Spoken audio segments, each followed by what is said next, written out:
안녕하세요. 대한민국 좌파들의 민낯을 낱낱이 까발리는 남자 정치구단 오양우입니다. 자, 오늘 가져온 소식은 이 양문석 후보에 대한 이야기를 좀 가져왔어요. 이분은 이제 반문 언행을 좀 함으로써 이 후보가 되는 과정에서도 굉장히 큰 논란이 있었던 그런 후보인데요. 막말을 너무 잘해가지고 이게 결국에는 부동산 문제까지 지금 일으키고 있는 분이에요. 이게 양문석 씨가 어떤 이야기를 했었냐면 자폭하는 심정으로 금기를 깨야 대선 패배, 지선 패배의 원인은 문재인 정부의 이낙연, 정세균, 김부겸 총리의 무능이 핵심 원인 아닙니까?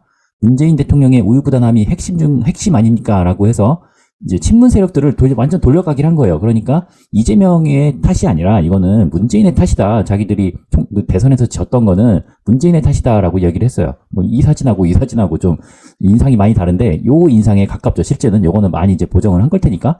그리고 또 어떤 이야기를 했냐면 노무현은 불량품이다. 이건 좀 오래된 발언이긴 한데 노무현은 불량품이다라는 그런 발언을 해가지고 이번에 후보로 나오면서 이제 봉화를 방문해서 유가가 쪽과 국민께 사죄를 하겠다라고 좀 의견을 밝혔는데 이 사람의 핵심 마인드 자체가 이렇다는 거죠. 결국에는 저도 이제 노무현 대통령을 굉장히 좋아하는 사람 중에 한 명인데 제가 좌파를 안 좋게 얘기하거나 아니면 비판한다고 해서 노무현 대통령을 싫어하는 건 아니에요. 저는 사실 노무현 대통령을 굉장히 좀 오히려 존경합니다. 뭐 물론 잘한 것도 있고 못한 것도 있겠지만 어떻게 사람이 잘하는 것만 있겠어요. 뭐 잘하는 것도 있고 못하는 것도 있겠지만 노무현 대통령은 잘하는 게 더 많았던 대통령이다라고 저는 생각을 해요. 그런데 그런 노무현 대통령을 두고 불량품이다라고 발언을 했던 요 사람이 어떻게 민주당에서 공천을 받았는가는 저도 참 의문이긴 하지만 아무튼 이분은 노무현 대통령 비하 발언과 문재인 정부를 비판하는 그런 발언을 했던 사람임에도 불구하고 지금 민주당에서 안산시 갑 국회의원 후보로 공천이 된 상태예요.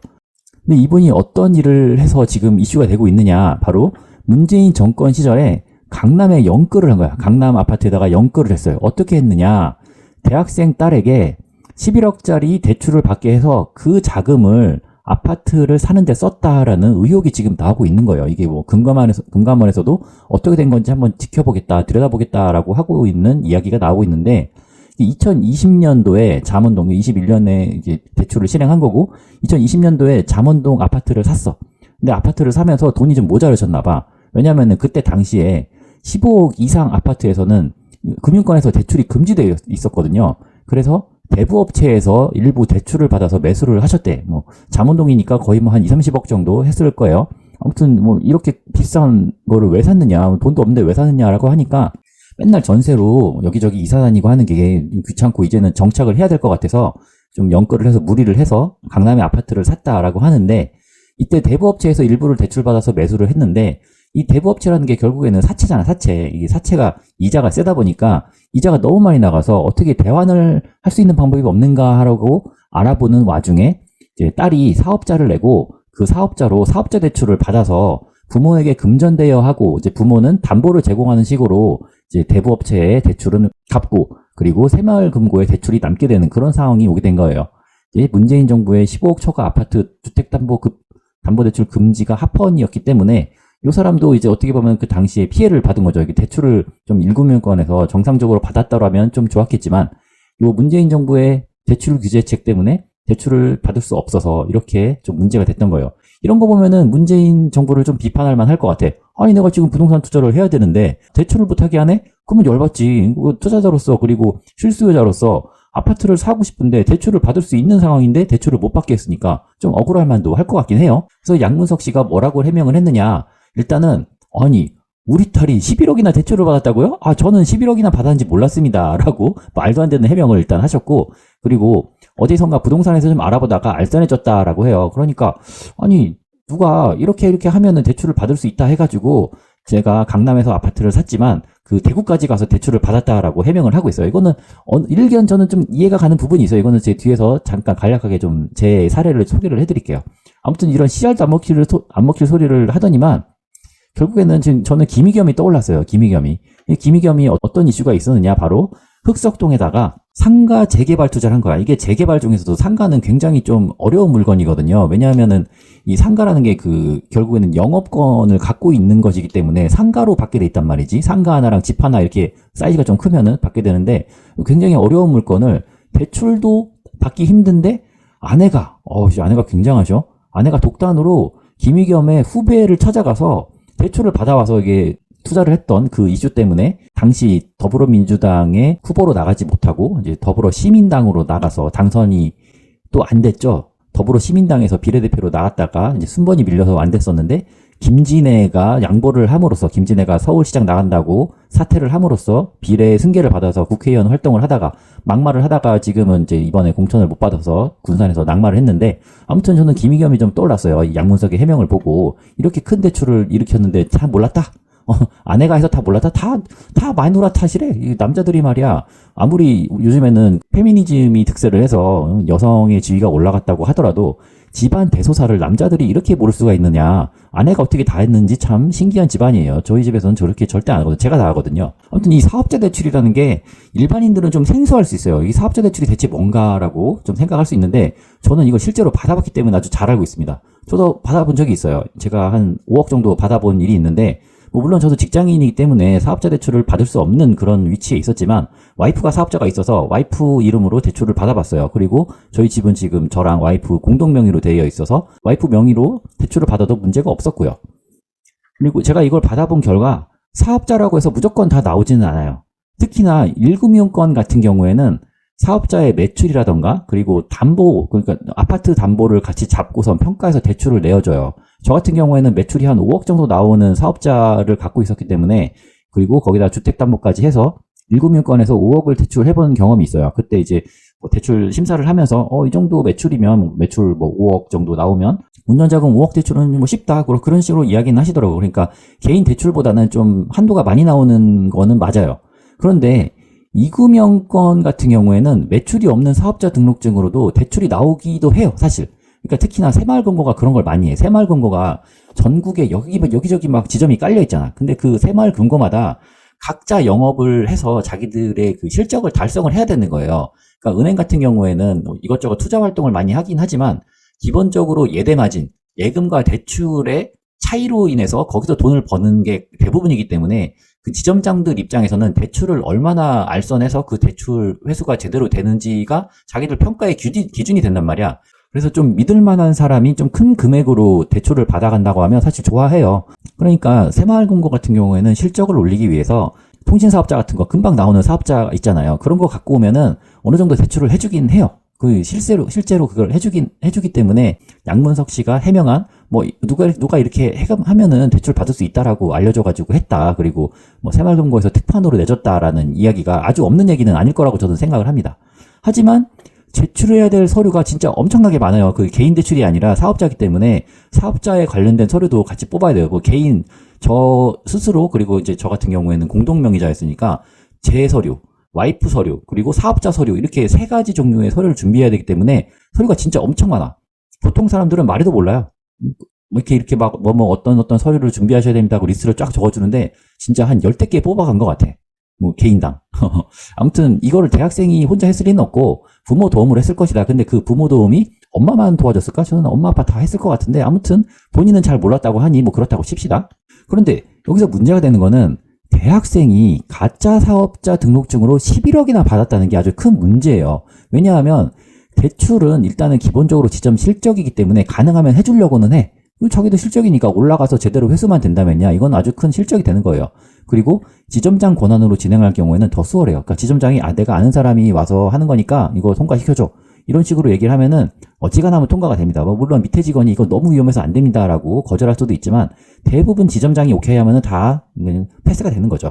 근데 문제는 대출을 해주는 것까지는 좋은데 대출을 회수할 수 있느냐가 가장 큰 문제잖아요. 요즘에 PF 대출이 좀 문제가 되는 것도 사업장이 빵꾸 나면 그 PF 대출을 회수를 못하니까 거기에 대해서 대선 충당금을 쌓아 놓으라는 게 회수할 수 없는 대출에 대해서는 손실로 인식하라는 그런 의미거든요. 그러니까 대학생이 수입이 없는데 그리고 매출도 없는 사업자한테 뭘 믿고 11억을 빌려줄 수 있느냐라는 게 좀 문제가 될 것 같아요.